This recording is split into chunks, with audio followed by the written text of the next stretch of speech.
Watch how chaos erupts in Parliament as Keir Starmer is ruthlessly grilled over accusations of lying. This wasn't just a debate, it was a political firefight. MPs on all sides clashed and Starmer struggled to keep control. Before we continue, I have one small request. If you're enjoying this deep dive into British politics, please like this video and subscribe to Britain Briefed. Over 98% of you watch without subscribing. It's free and it helps us keep exposing the truth in Westminster. Let's watch this clip. Later today, the Prime Minister is meeting the family of Sir David Amess. Sir David gave this House and our country 40 years of service. I hope the Prime Minister will agree that getting the response to his murder right is vital, not just to his family, but to our democracy. Mr. Speaker, every week, I speak to businesses who are letting go of staff or closing. Has the Prime Minister been given an estimate of how many people will lose their jobs because of his budget? Just on the question of Sir David, he was a deeply loved and respected colleague, and behind me is the plaque, as is the plaque to Joe Cox in front of me. And I know this was deeply felt by the House, but particularly, as I acknowledged at the time, by the party opposite, who lost a colleague and a friend in the most awful of circumstances. Mr. Speaker, I am meeting the Amess family later on today, and will make sure that they get answers to the questions that they ask. Mr. Speaker, in relation to businesses, I'm really pleased to say we've got thousands of new jobs into the economy. We've got more investment in the last 20 years, an absolute record. Wages are up higher than prices. 3 interest rate cuts, the best boost for the cost of living for a very long time.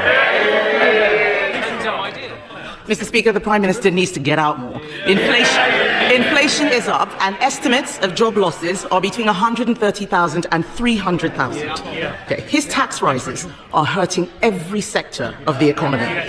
Things are getting worse for nurseries. Nurseries are writing to stressed parents right now, telling them that fees will go up because of his jobs tax. Can he explain how more expensive childcare is good for the economy or for working families struggling to make ends meet? Well, Mr. Speaker, we're putting in childcare. Look at the breakfast clubs, 2 in her constituency. But she's rather forgetting the £22 billion black hole that they left that we had to deal with. That's why we had to take the necessary but right measures we did in the budget. And what's her response? Not that she'd reverse them. Oh no, she doesn't say that. She attacks what we've done, but she doesn't say she would reverse it, because she wants all the benefits of our budget in return of investment, but she doesn't want to pay for it. That's how we got into the mess in the first place. Mr. Speaker, the Prime Minister is out of touch, because he should know that nurseries are charging over £2,000 for full-time care. That's £24,000 a year after tax, and he's talking about 60p breakfast clubs. He has no idea what people out there are experiencing. And it is not just the families. Even councils must pay his jobs tax. To cope with it, the average council tax bill is increasing by over £100 in April, after he promised to freeze it. Hard-working families' money is going to the Chancellor instead of social care and fixing potholes. Why should these families pay more for less? Well, she really shouldn't denigrate what she calls, I think, 60p breakfast clubs. She should be welcoming them. And she asked about council tax, Mr. Speaker. The Tories put up council tax every year for 12 years. Their manifesto, Tory LGA manifesto, government should remove the caps on council tax. And then Hampshire Council, Tory, wanted a 15% increase. We said no. Slough Council, again, Mr. Speaker, Tory, wanted 3%. We said no. Windsor and Maidenhead, Tory, now Lib Dem, wanted 25%. We said no. We're the ones that are doing the right things to get this country on the right track. Mr. Speaker, the point is he promised to freeze, and they are going up.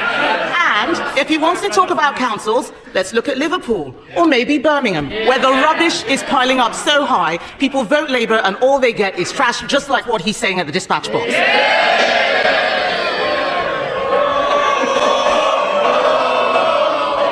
People all over the country are suffering, not just in Birmingham. Millions of elderly people have had their winter fuel payments snatched away. At the same time, care home fees are set to go up by a devastating £3,000 because of his jobs tax. How does he expect pensioners on a fixed income to make ends meet? Mr. Speaker, this is why it's so important that wages are up higher than prices. That's why it's so important that the interest rates are coming down. This is the biggest boost for the cost of living for a very, very long time. What we're doing is picking up and fixing the mess that they left. Mr. Speaker, the Prime Minister is not looking at what is happening out there. Every day I speak to businesses who are telling us that they think that they are going bust. And as if businesses and families didn't have enough to worry about, supermarkets say food prices will increase by over 4% because of the jobs tax. And that's before we get to the immoral family farms tax on the very farmers who work so hard to produce our food. What does the Prime Minister have against farmers anyway? Does he not see that his budget is killing farming in this country and he is making life so much harder for everyone else? Mr. Speaker, the budget provided £5 billion for farming over the next 2 years. That is a record amount. We've set out the roadmap for farming, which has been welcomed by farmers. Many thousands of farms have benefited from the farming schemes. But she talks about prices. Wages are going up higher than prices. That's the first in a long time that's happened. So for families across the country, they're better off under Labour. He's got no answers today. What the farmers are complaining about is the sustainable farming incentive, which he has just scrapped or withdrawn. They are making mistakes with this budget. And that's why in 2 weeks, the Chancellor will come to this House to present an emergency budget the Prime Minister said we would not need. They will try and make out it's because of global events, but the truth is they trash the economy with their bad choices.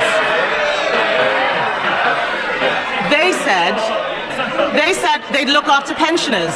Then they snatched winter fuel payments. They said that they would be pro-business, but they hiked taxes on jobs. And he, Mr. Speaker, he promised to freeze council tax, but it's going up by £100. This is a high-tax, low-growth, job-killing government.